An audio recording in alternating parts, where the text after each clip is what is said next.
নমস্কার, কেমন আছেন সবাই? আশা করি সকলেই ভালো আছেন।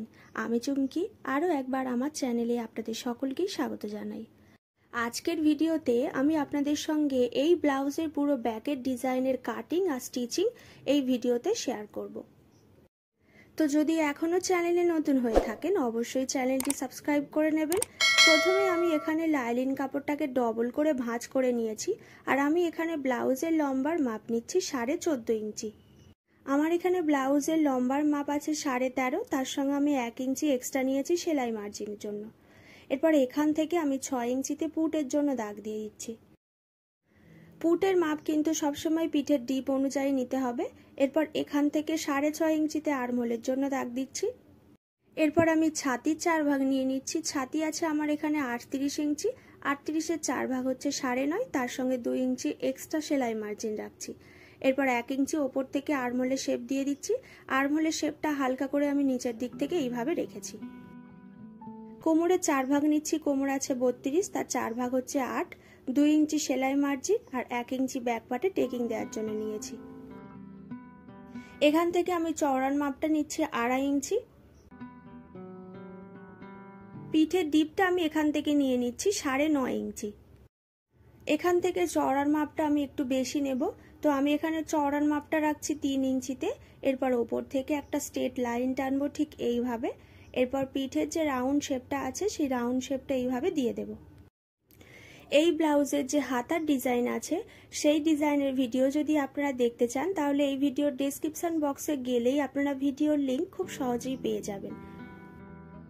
এরপর শোল্ডার থেকে 3 ইঞ্চি দূরত্বে একটা কাট দিয়ে রাখছি। এই কাট অনুযায়ী আমি পরবর্তীকালে লটকান লাগিয়ে নেব। এরপর মেন কাপড়ের ওপরে সোজা দিকে লাইলিন পার্টটা এইভাবে রাখবো আর ডিজাইন বরাবর 1/2 ইঞ্চি করে সেলাই করব।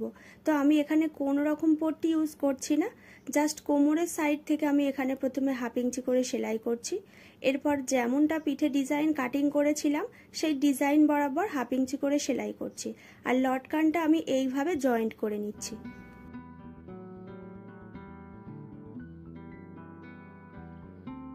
এই ধরনের আরও নতুন নতুন ব্লাউজের ব্যাকের ডিজাইনের ভিডিও অলরেডি আমি ডেসক্রিপশন বক্সে লিংক দিয়ে রেখেছি, অথবা আপনারা আই বাটনে ক্লিক করলেও ভিডিওর লিংক খুব সহজেই পেয়ে যাবেন। আর্মহোলের সাইড থেকেও আমি 2 সুতের মতো করে এইভাবে সেলাই করে নিচ্ছি। যাদের কাছে ইন্টারলক মেশিন থাকে না তারা কিন্তু এইভাবে কাজটা করতে পারেন, ফিনিশিংটা খুবই সুন্দর আসে।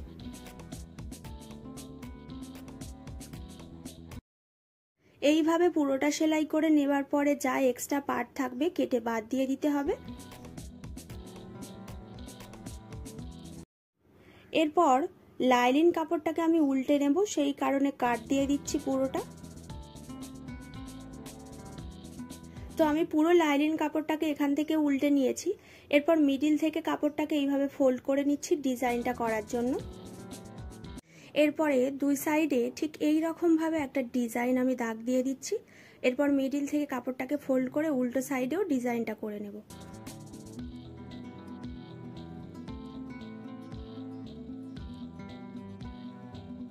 ডিজাইনটা করার জন্য এখানে আমি 4 চৌকো একটা কাপড় নিয়ে নিয়েছি। এরপর একটা সাইড থেকে কাপড়টাকে এইভাবে ভাঁজ করে নিচ্ছি।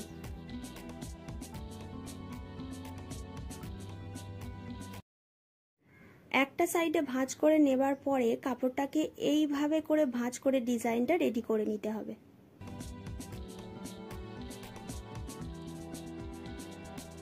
তো আমি এইভাবে আগে অনেকগুলো রেডি করে রেখেছিলাম, আর এই ডিজাইনগুলো পরপর আমি ব্যাক পার্টে লাগিয়ে নেব।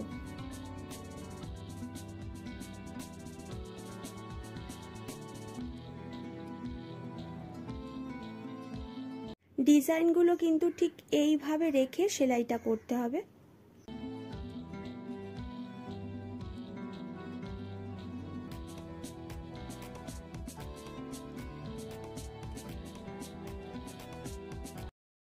এরপর ব্যাক পার্টের একদম মিডিল থেকে এই রকম একটা ডিজাইন আমি সেলাই করে বসিয়ে নেব।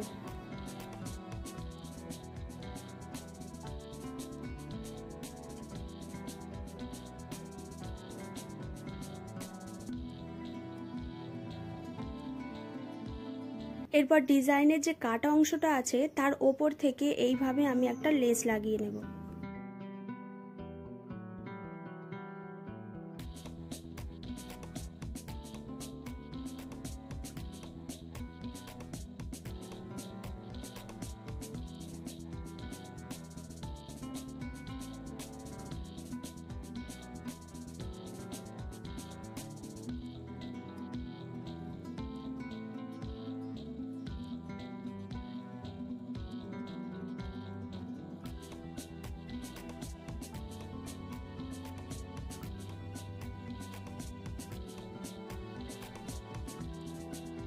এরপর এই ডিজাইনের একেবারে মিডিল থেকে আমি ছোট ছোট করে পুঁথিগুলোকে লাগিয়ে নিচ্ছি।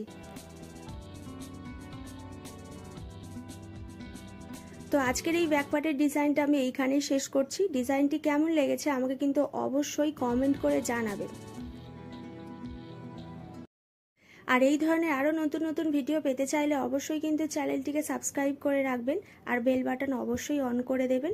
এর ফলে আমি যখন নতুন নতুন ভিডিও আপলোড করব আপনাদের কাছে তার নোটিফিকেশান খুব তাড়াতাড়ি চলে যাবে।